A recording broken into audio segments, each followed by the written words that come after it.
최근에 어떤 그 연봉을 60억 버는 분이 연설을 하는데 그 연설하는데 그런 얘기를 하시더라고요. 저는 1년에 60억 법니다. 남들이 보기엔 진짜 엄청난 돈이죠. 근데 만약에 여기 있는 어떤 젊은 청년 한 분이 저에게 와서 내 청춘을 드리겠습니다. 내 젊음을 드리겠습니다. 나랑 60억이랑 바꾸실래요? 그러면 이분은 아니요. 난 60억이 아니라 내 전 재산을 다 드릴게요. 이렇게 말하고 싶대요. 청춘의 시기는 너무나 소중하고 너무나 아름답기 때문에 60억이 아니라 600억, 6천억 모든 걸 다 줘도 바꿀 수만 있다면 바꾸고 싶다는 거예요.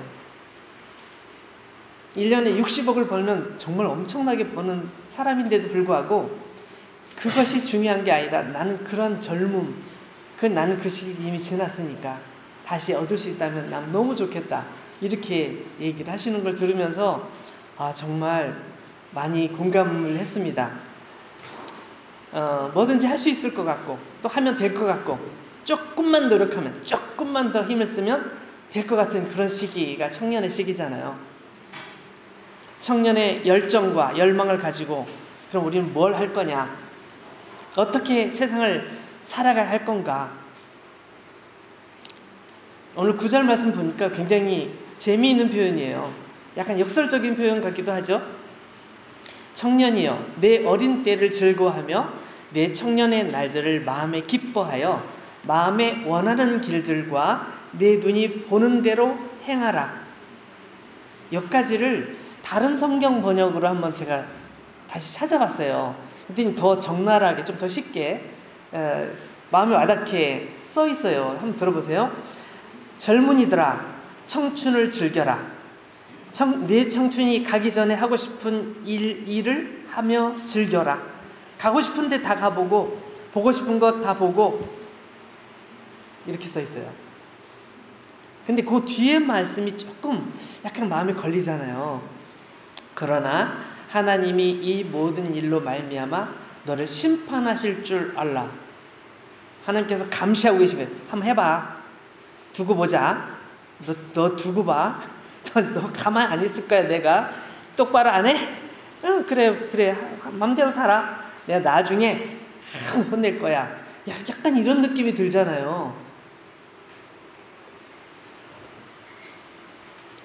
어릴 때 청년의 날을 즐거워하면서 기뻐하면서 즐길 수는 있지만 그 결과에 대해서 하나님께서 반드시 잊지 않고 심판하시겠다. 전 너무 무섭죠. 그죠? 전 너무 무서웠어요. 근데 꼭 그럴까요? 그렇게 해석하는 게 맞을까요? 물론 맞아요. 근데 일부는 맞지만 일부는 맞지 않아요. 제가 오늘 그 얘기를 여러분과 함께 나누려고 합니다. 여러분, 우리가 마음속에 무엇이 있느냐에 따라서 내 인생의 모습이 달라져요. 내가 나중에 나이가 들었을 때 좀 편하게 살아야지, 넉넉한 가운데 좀 편하게 살아야지 생각하는 사람은 젊었을 때 힘들지만 열심히 일을 해요. 돈도 벌고요. 노력을 해서 뭔가 준비를 해요. 내가 나중에 힘이 없어서 일을 못할 때 됐을 때 이것으로 편안하게 넉넉하게 살 수 있었으면 좋겠어. 준비를 하는 거죠. 좋은 사회적인 지위를 좀 내가 기왕에 세상에 태어나서 사는데 조금 어느 정도 사람들에게 존경받는 그런 위치에 오르고 싶어. 그런 사람들은 그냥 대충 사는 것이 아니라 열심히 살아요. 최선을 다해 살고 사람들을 만날 때도 정말 저 사람들에게 내가 욕먹는 삶은 살지 말아야지. 내가 좀 더 사람들에게 기쁨이 되고 도움이 되는 삶을 살아야지. 그러면서 열심히 노력한단 말이에요. 적어도 손가락질은 받지 말아야지. 이런 생각으로 산단 말이죠. 열심히 공부도 하고 열심히 사람들과 관계도 좋은 관계를 맺으려고 해요. 미래에 어떤 소중한 꿈을 가지고 있는 사람들은 그 꿈을 이루고 싶기 때문에 하고 싶은 것도 좀 참아요. 좀 참아. 다음에 하자. 내가 이 공부를 마친 다음에 그때 시간 남으면 해야지. 내가 뭔가 해놓고 좀 여유 있을 때 해야지. 이건 나중에 해도 돼. 그렇지만 난 목표가 있거든, 꿈이 있거든, 이것을 향해 달려갈 거야 라고 달려가는 사람들은 자기 스스로를 조심하고 절제하고 노력해요. 열심히. 그래서 어떤 사람들이 돈을 좀 모았으니까 이걸로 이번에 여행 가자. 이거 돈 모았으니까 이걸 뭘 사자. 막 그럴 때 어떤 분들은 아니야. 나 이걸 지금 써버리면 안 되지. 내 꿈을 이룰 수가 없어. 잘 모아놨다가 한 번에 정말 내가 하고 싶은데 쓸 거야. 이렇게 돈을 모으기도 하는 거죠. 이번 여름에 바닷가에 가야 돼. 그냥 갈 수 없지. 몸을 만들어야 돼. 날씨가 더워도 좀 힘들어도 무거운 엽기를 들면서 몸을 만들잖아요. 그죠? 몸을 만들어서 그래도 딱 해수욕장 갔을 때 뭐 이렇게 저는 그래서 해수욕장을 잘 안 가요.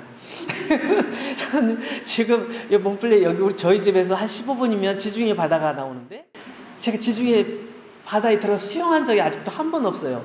여기 온 지 18년째인데 좀 너무 심했죠. 좀 귀찮아하는 것 같아요. 약간 어쨌든 열정 있는 사람들은 그렇게 하게 돼 있잖아요. 근데 여러분 우리가 기억해야 되는 건 뭐예요? 이 청춘은 잠시 있으면 지나가요. 여러분 여기 있는 어른들 보시면 주름도 있고 머리도 하얗게 새었고 근육도 별로 없고 아유 운동 좀 하세요 이렇게 말하고 싶은 경우 있잖아요. 근데 여러분 여기 계신 어른들도 다 여러분 같은 때가 있었어요. 화장 안 해도 예쁘고 운동 안 해도 힘은 자신 있고 쉬지 않고 1시간 2시간 달려도 지치지 않는 그런 체력을 가진 적이 있었어요.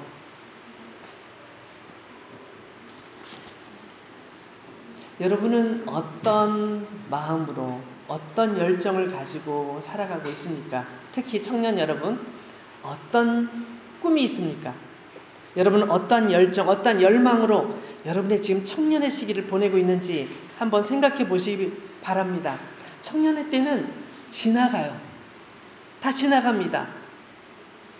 여러분의 지금 이 소중한 시간은 다시 돌아오지 않아요. 그 지나가는 한때를 어떻게 사용하느냐에 따라서 여러분의 미래가 결정되겠죠. 그런 경우들이 많아요. 근데 오늘 말씀에서 보면 하나님께서는 그 모든 일에 대해서 하나님께서 심판하시겠다라고 말씀하고 있어요. 이 심판이란 어떤 의미일까요? 그 결과가 결국 하나님께서 보시는 그 결국이 하나님께로부터 주어진다. 그래서 우리가 그것을 잊어버리고 의식하지 않고 살든 의식하고 살든 하나님께서 반드시 그것에 대해서 우리를 평가해 주실 때가 있다는 것을 잊지 말라고 전도서는 얘기하고 있어요. 왜냐하면 우리 인생이 헛되기 때문에 우리는 너무 빨리 지나가는 인생을 살고 있기 때문에 그 짧은 시간에 주의해서 살펴보라고 얘기하고 있습니다. 이 하나님의 평가는 한편으로는 하나님 앞에 섰을 때, 그러니까 언젠가 우리가 죽고 이 세상을 떠나고 나서 하나님 앞에 가겠죠? 그때 하나님을 뵈면서 할 것처럼 아주 언젠가 일어날 일처럼 생각하기도 하지만 꼭 그렇게 해석하는 것이 정확한 건 아니에요. 이 땅에서도 그런 일이 얼마나 많이 일어나는지 제가 다니엘이라는 분에 대해서 얘기하면서 설명할게요. 다니엘? 너의 이름이 나왔네? 여러분 다니엘은 잘 알고 있죠? 다니엘은 10대 때 포로로 끌려갑니다. 아마도 다니엘은 이스라엘의 왕족 출신이거나 귀족 출신이에요.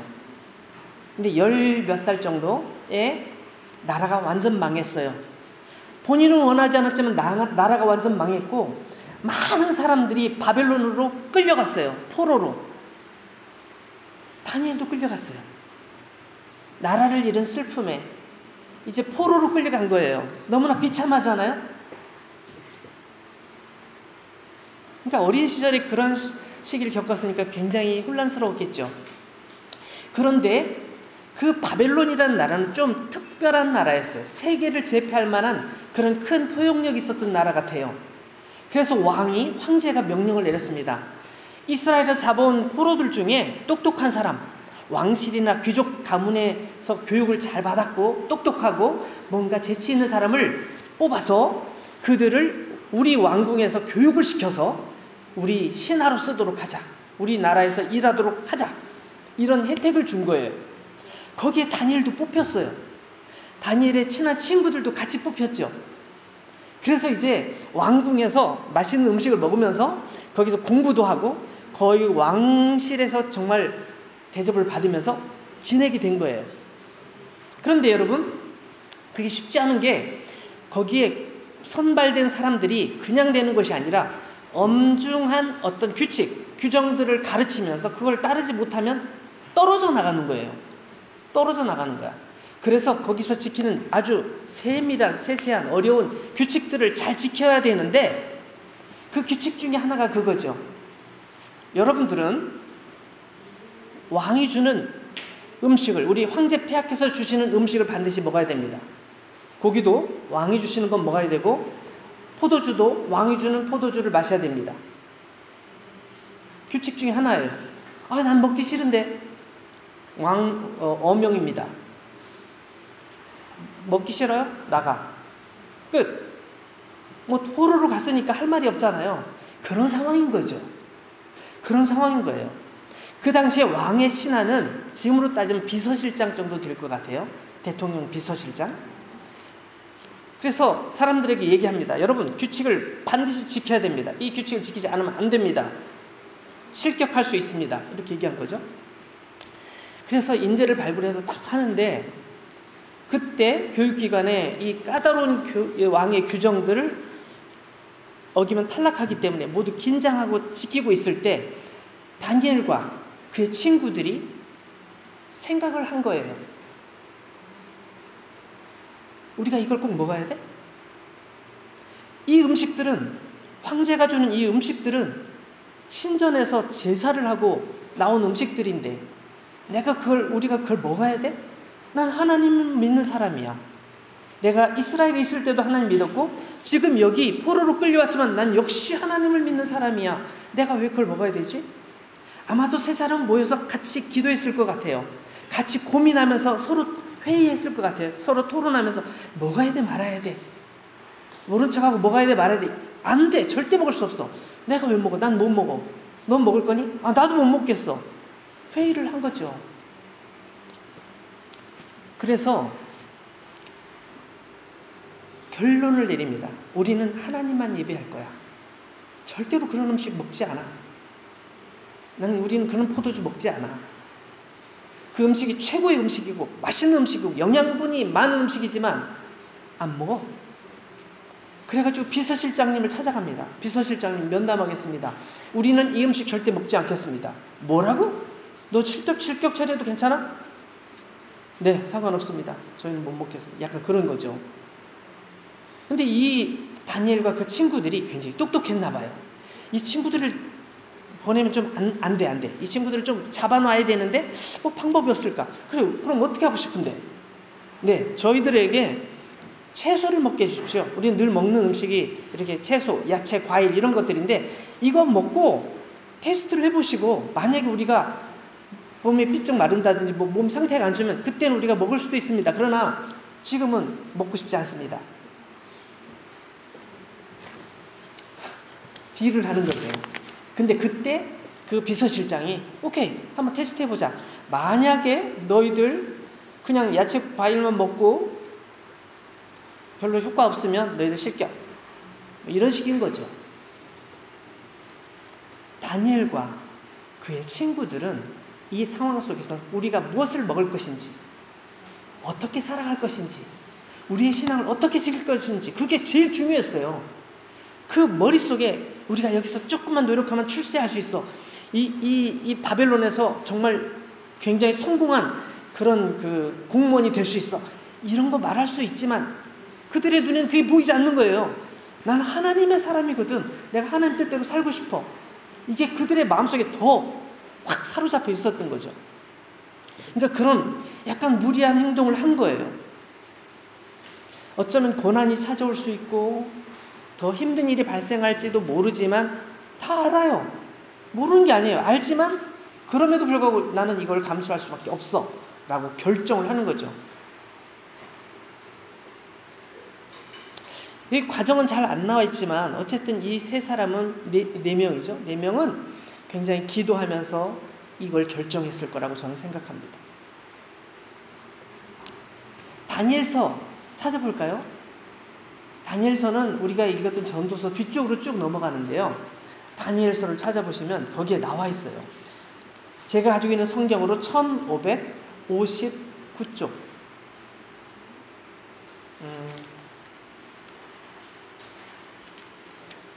잠깐만요. 1장 8절이니까요. 1장 8절이니까 1543쪽, 45쪽, 1545쪽이네요.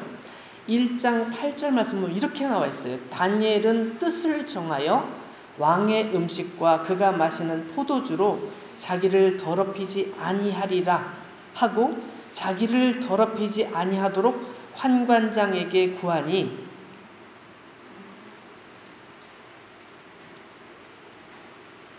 뜻을 정했어요. 확실히 정했어요. 그리고 물러서지 않았어요. 손해보든 피해보든 그거 관심 없어요. 난 하나님의 사람이니까 라고 마음을 정한 것이죠. 여러분, 저는 이 말씀을 읽을 때마다 그런 생각을 합니다. 첫째, 친구가 얼마나 중요한가? 친구가 얼마나 중요한가?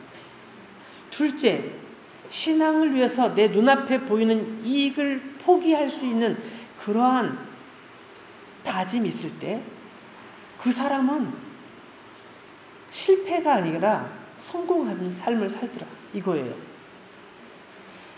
자기의 신앙을 위해서 눈앞에 보이는 이익과 기회를 포기할 줄 아는 결단적인 신앙을 우리가 가지고 있는가?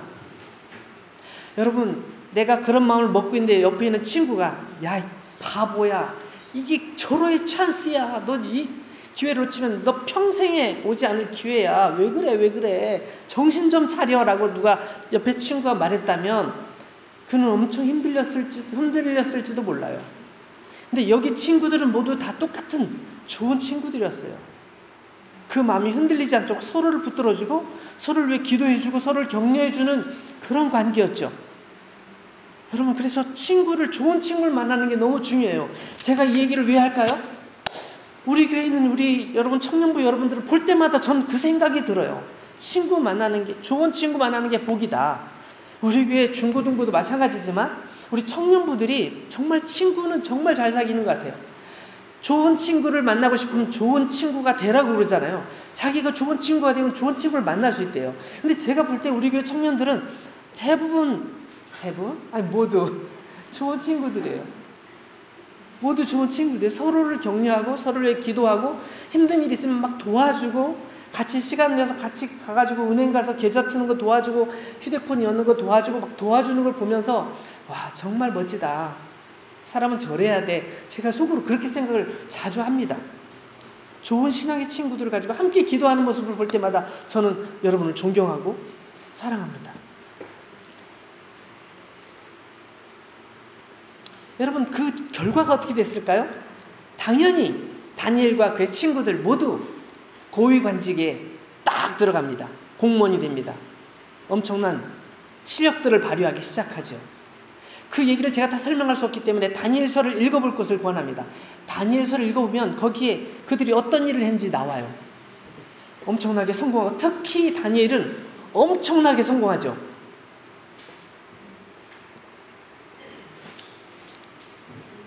바벨론이 멸망하고 그 다음에 메데 바사라는 나라가 이제 통치하기 시작합니다.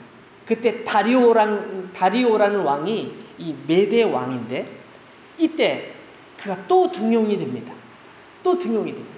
바벨론 왕 때도 등용이 돼서 고위관직으로 일하다가 또 다시 이 메데 왕 때, 다리오 왕 때 또 등용이 돼서 최고 관직을 뽑는데 전국이 120개 도가 있었어요. 120개 도를 통치할 수 있는 권한을 한 명씩 120명을 뽑아가지고, 그러니까 그 나라의 최고의 실력자들을 뽑았겠죠. 쫙 뽑아서 거기에 탁탁탁탁 넣었는데 다니엘은 빠졌어요. 그럼 뭐야? 다니엘은 더 높은 자리가 있었던 거예요. 3명의, 워낙 나라가 크니까 총리를 3명을 뽑았는데 총리 3명 뽑은 중에 1명이 다니엘이었어요.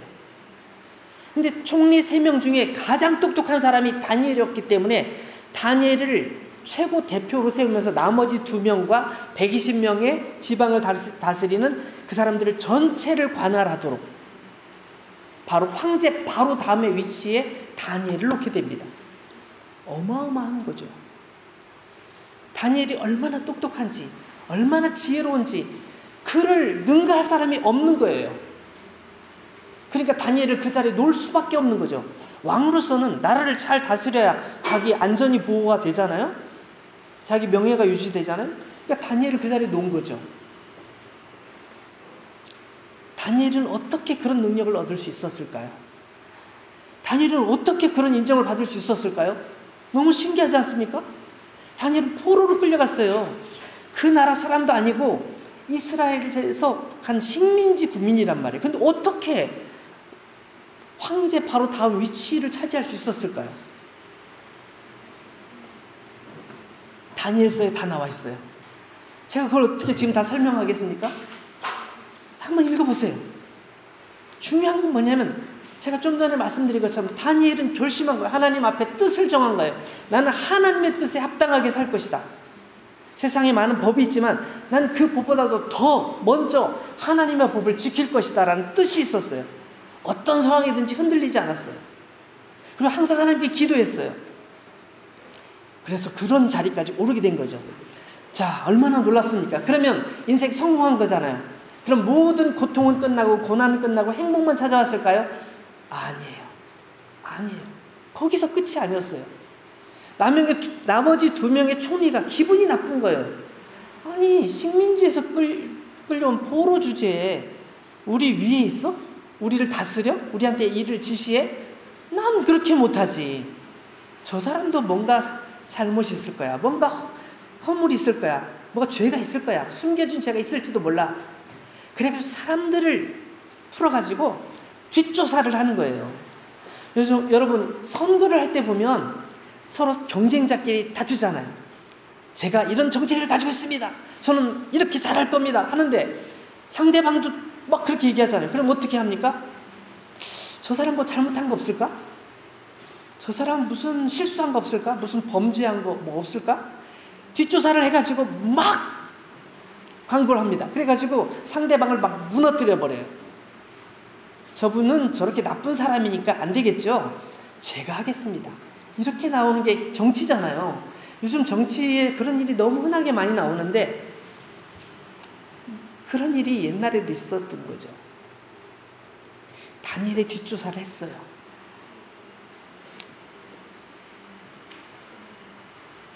근데 없어. 아무것도 없어요. 잘못한 게 없어요. 거짓말한 것도 없고 남을 속인 것도 없고 남을 힘들게 한 것도 없고 아무것도 없어요. 아니 사람이 어떻게 이렇게 아무것도 없을 수가 있어. 사람이 살다 보면 죄를 짓고 뭔가 잘못할 수도 있고 사람들에게 원망 들을 일도 있을 거 아니야. 찾아봐. 아무것도 찾을 수가 없어요. 왜 그렇죠? 다니엘은 자기 인생의 법칙이 있어요. 아까 말씀드린 것처럼 세상의 법도 있지만 그 법보다 더 중요한 법은 하나님 앞의 법이야. 나는 하나님의 백성이고 하나님의 자녀고 하나님의 뜻을 위해서 살아가는 사람이기 때문에 세상 법도 중요하지만 하나님 법대로 살 거야. 그게 그의 마음속에 있었던 거예요. 하나님 법에 보면 도둑질 해라, 남을 속여도 돼, 거짓말해도 돼, 이런 말이 있나요? 반대로 그런 일 하면 안 돼. 그건 내가 심판할 거야. 내가 언젠가 반드시 심판할 거야. 하나님께서 말씀하셨잖아요. 근데 다니엘은 하나님을 너무 사랑하니까 그런 심판보다는 내가 하나님을 사랑하는데 왜 내가 그런 안 좋은 것을 하지? 나 안 해. 내가 왜 해? 오히려 그런 생각인 거죠. 그의 마음속에는 하나님을 사랑하는 마음이 있으니 하나님께서 기뻐하시는 일을 하고 싶은 거예요. 심판이 두려워서 그런 것이 아니라 하나님의 뜻을 따라 살고 싶은 게 내 하나님의 자녀로서의 내 마음, 내 소망인 거죠. 내 열정, 내 열망인 것이죠. 그래서 그 할 일이 없었던 거죠. 그래서 막 찾아봅니다. 자, 6장, 다니엘서 6장 4절에 보면 그 다니엘에 대한 얘기를 성경에 이렇게 적고 있는데요. 이에 총리들과 고관들이 국사에 대하여 다니엘을 탄핵할 근거를, 뭐죠? 제가 탄핵이라 바꿨어요. 탄핵할 근거를 찾고자 하였으나 아무 근거, 아무 허물도 찾지 못하였으니 이는 그가 충성되어 아무 그릇됨도 없고 아무 허물도 없음이었더라. 다른 총리들, 다른 그 고관들은 서로 팀을 만들어서 서로 한 편이 되어가지고 이 사람을 무너뜨리자, 탄핵시켜버리자 하고서 열심히 노력을 합니다. 근데 아무런 틈이 안 보여요. 그래가지고 탄핵할 근거를 찾다 한 가지 방법을 찾아냅니다. 그게 뭐였죠? 다니엘을 계속 감시해 보니까 다니엘이 하는 버릇이 하나 있어요. 그 버릇이 뭐냐? 매일 기도하는 거예요. 하루에 3번씩이나 기도하네. 아침에도 기도하고 점심때도 기도하고 저녁때도 기도하네. 창문을 활짝 열어놓고 자기가 끌려온 자기 고국 예루살렘, 이스라엘의 예루살렘 쪽을 향한 창문을 열어놓고 하나님께 기도하는 거예요. 저걸 어떻게 한번 만들어보자. 저게 죄는 아니잖아. 근데 죄로 만들 수도 있지 않을까? 방법을 짜봐. 계획을 세웁니다. 어떻게 계획을 세워요? 그래, 이 나라의 최고 통치자는 황제니까, 황제를 신으로 받드는 나라니까 황제에게만 예배하도록, 황제에게만 기도하도록, 황제에게만 예배하도록 하자. 그 누구에게도 예배 못하게. 그래서 이제부터 30일 동안 누구든지 왕 이외에 어떤 신에게나 어떤 사람에게 기도하거나 경배하거나 하는 일이 있다면 그 사람을 죽이도록, 그 사람을 벌하도록 하는 명령을 내려주십시오. 황제 폐하. 황제를 찾아가서 그렇게 얘기한 거예요. 황제 입장으로는 정말 솔깃한 제안인 거예요. 왜냐하면 누구 반역하는 세력이 일어나는 것보다 그런 싹을 싹 없애버리는 게 황제로서는 안전하잖아요. 그리고 자기를 존경하고 높이겠다는데 누가 마다하겠어요? 일반적인 세상 사람들이. 그래서 오케이, 좋아, 뭐 문제 없어, 도장 가져와, 빵, 허가를 내려주죠. 사실은 그 법은 황제 도장이 찍히는 순간 모든 사람들이 아니라 사실은 다니엘을 겨냥하고 있었던 거죠. 다니엘은 그 사실을 알았을까요? 몰랐을까요? 알았죠. 최고 통치자의 바로 밑에 있는 사람인데 왜 모릅니까? 정확하게 알죠. 그 의미도 알고 왜 그 법을 만들었는지도 알겠죠.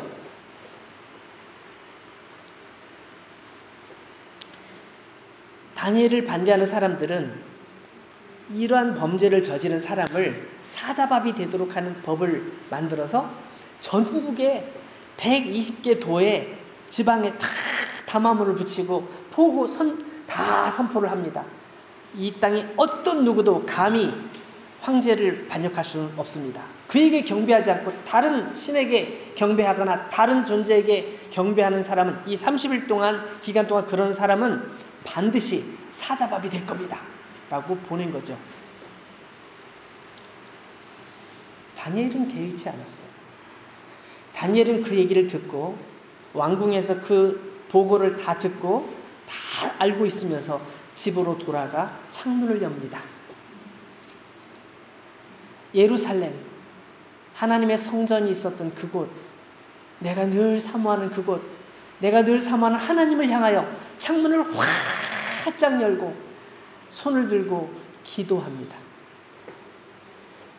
그걸 성경에 뭐라고 써놓냐면 한번 읽어볼까요? 이렇게 써놨어요. 다니엘서 6장 10절 말씀을 보세요. 다니엘은 이렇게 얘기합니다. 기도합니다.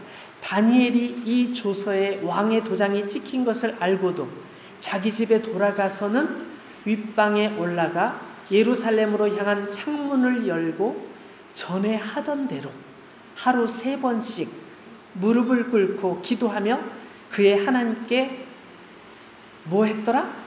감사하였더라. 여러분, 이 자리에서 감사가 나올까요? 우리 같으면 하나님 도와주세요, 구해주세요, 살려주세요, 이 위기에서 저를 건져주세요. 제가 얼마나 하나님을 잘 섬겼고 기도를 열심히 했고 얼마나 잘했습니까? 이렇게 말할 법도 하잖아요. 근데 다니엘은 그렇게 하지 않고 문을 활짝 열고 늘 하던 것처럼 똑같이 하나님께 예배를 드리고 기도하는데 하나님 감사합니다. 이 모든 상황 속에서 나는 주님께 감사합니다 라고 감사 기도를 하고 있습니다. 다니엘이 황제를 찾아가서 황제, 폐하, 이 사람들이 지금 세운 이 계획은 저를 죽이려는 것입니다. 혹시 아십니까? 제가 늘 기도하고 있는 거? 그걸 저를 음모하기 위해서 한 겁니다. 황제께서 한 번만 고려해 주십시오. 이렇게 말하지 않고 하나님, 이 모든 상황을 주신 하나님께 감사합니다. 주님은 아시죠? 주님께서 이 모든 상황을 해결해 주실 것을 저는 믿습니다. 지금까지 저와 함께 해주신 하나님께서 이 상황 가운데서도 함께 하실 걸 저는 믿고 감사를 드릴 뿐입니다. 이게 그의 기도였던 거죠. 다니엘은 왜 이렇게 당당하게 하나님께 기도할 수 있었을까요? 하나님의 심판을 알고 있기 때문입니다. 하나님께서 어떤 자를 벌하시고 어떤 자를 축복하시고 어떤 사람에게 행복함을 주고 어떤 사람에게 불행을 주시는지 알기 때문에 두려워하지 않습니다. 그 행복과 불행을 주시는 분은 오직 하나님 한 분이라는 걸 알기 때문에, 하나님의 심판을 알기 때문에 그는 두려워하지 않는 거예요.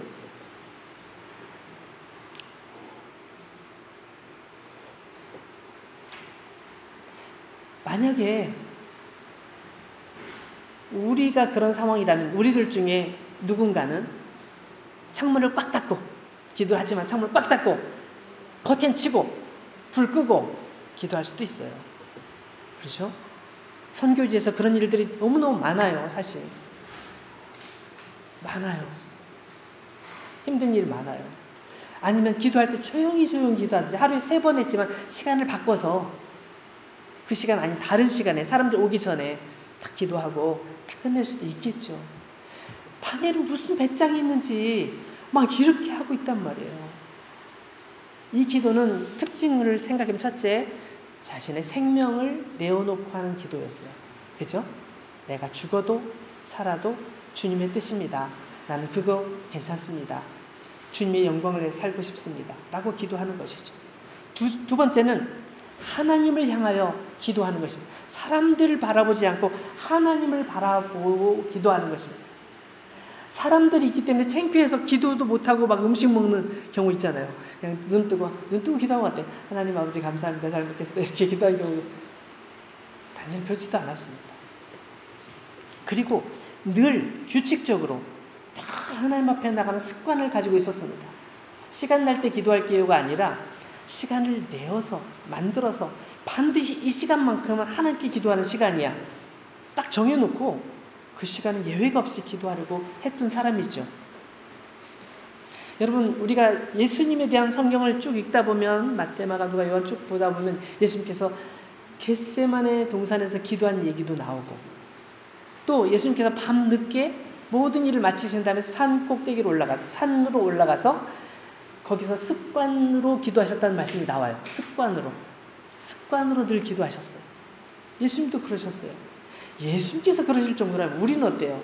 우리도 시간을 정해놓고 기도하는 건 당연히 마땅하겠죠.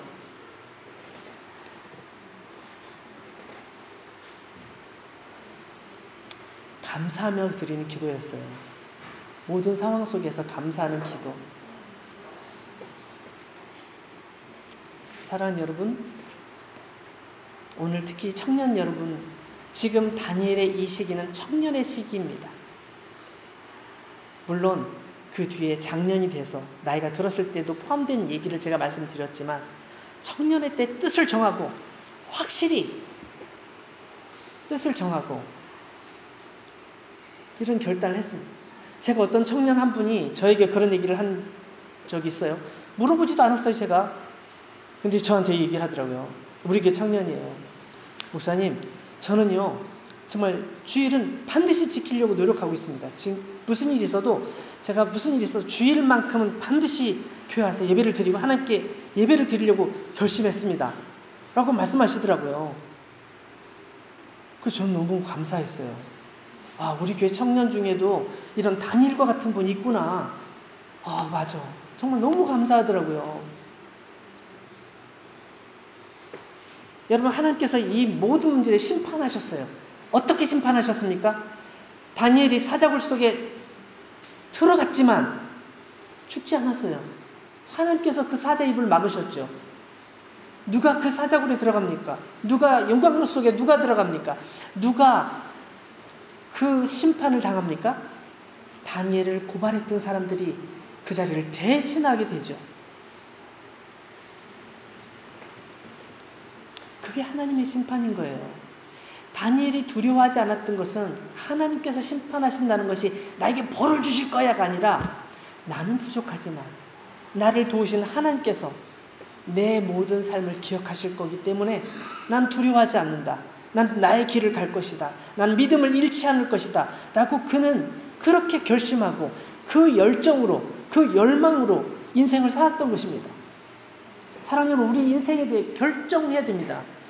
나는 어떻게 살 것인가? 나는 나의 인생을 어떻게 살아갈 것인가? 나도 세상 사람들처럼 그렇게 기회를 보면서 살 것인지, 나도 하나님의 뜻이 아니라면 그 길은 절대로 가지 않는 그런 결정을 할 것인지 우리는 결심을 해야 되고 우리 마음속에 열망을 가지고 그 일을 바라봐야 합니다.